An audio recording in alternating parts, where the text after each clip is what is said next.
Hello Ram classes by Kripta Sharma. मैं आज आपको करवाने जा रही हूँ 9th क्लास का chapter 5 introduction to Euclid's geometry.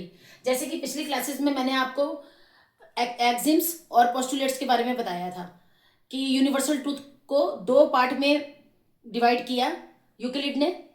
पहला है एक्सिम्स और दूसरा है पोस्टुलेट्स। तो आज हम पहले यूक्लिड्स के एक्सिम्स का वन पार्ट करेंगे। तो यूक्लिड के एक्सिम्स के ये जो यूक्लिड एक्सिम्स है आपको लर्न करने हैं ये, और इसको 1 नंबर 2 नंबर जो सेम इसी ऑर्डर में लर्न करने हैं आपको। आपने ऐसा नहीं करना कि टू को लिख दिया पहले, 1 को लिख दिया पहले, 3 को बाद में लिखा, ऐसे नहीं आएगा। आपको ऐसे ही लर्न करने हैं। 1 नंबर पे ये है, 2 नंबर पे ये है, 3 नंबर पे ये है। आगे पीछे इसके नंबर आगे पीछे नहीं करने और आपको एज इट इज याद करना है। अब आपको लर्न करने से पहले इसको समझना है। अगर आपको ये समझ आएगा तभी आपको ये लर्न होगा। पहला यूक्लिड का पहले एक्सिम्स क्या है कि things which are equal to same thing are equal to one another. ऐसी चीजें जैसे कि ए है वो बी के इक्वल है और ए जो है वो सी के इक्वल भी है। इसमें पहले लिखा things which are equal to same thing, same thing में आ गया A. Things which are equal to same thing, same thing में आ गया आपका A. Are equal to one another, इसका मतलब क्या है कि ए बी के बराबर भी है और ए सी के बराबर भी है। तो ये आपकी हो गई पहली क्वेश्चन, ये हो गई आपकी दूसरी क्वेश्चन। तो पहली और दूसरी क्वेश्चन के हिसाब से क्या हुआ कि जब ए बी के बराबर है और ए सी के बराबर भी है तो बी और सी बराबर हुए ना। तो इसमें यही लिखा है, फर्स्ट वाली एग्जाम्स में यही लिखा है कि things which are equal to same thing are equal to one another,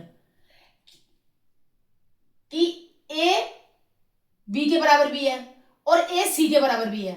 तो इसका मतलब ए और ए पहली और दूसरी क्वेश्चन के हिसाब से ए और ए कॉमन हो गया, तो ए और ए जो कॉमन है वो हट गया, तो बी और सी बराबर हो गया। पहला ये है। अब सेकंड वाली एक्सिम में क्या है, if equals are added to equal, अगर द होल्स आर इक्वल, कहने का मतलब यह है कि मान लो ए और बी बराबर है, मान लो। तो अगर आपने इसमें सेम चीज को इक्वल किया,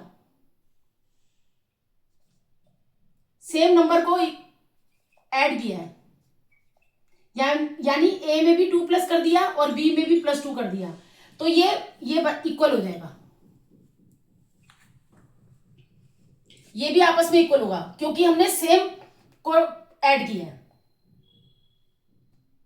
इक्वल नंबर को ऐड किया है। यहां भी +2 किया, यहां भी +2 किया। If equals are added to equal, A और बी आपस में इक्वल है, ये दे रखा है। हमने ए में भी 2 प्लस किया और बी में भी +2 किया, तो अब भी ये इक्वल है। थर्ड में है if equals are subtracted from equal, जैसे ए और बी इक्वल है आपस में। अब हमने क्या किया, इसमें -2 किया, इसमें भी -2 किया, तो अब ये भी इक्वल है।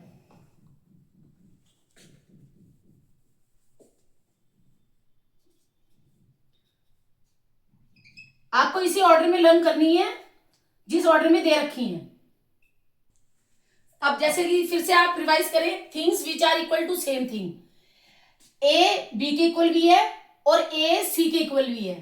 तो उस हिसाब से आप देखो कि जब ए बी के इक्वल भी है, सी के इक्वल भी है, तो ए इन दोनों इक्वेशन में ए कॉमन है, तो जो चीज कॉमन होती है वो कैंसिल हो जाती है, तो बी के इक्वल सी हुआ। उसी हिसाब से ये लिखा हुआ है things which are equal to same thing are equal to one another, यानी ए बी के बराबर है और ए सी के बराबर है, तो बी के बराबर भी है और सी के बराबर भी है, तो इसका मतलब बी और सी आपस में बराबर हुए।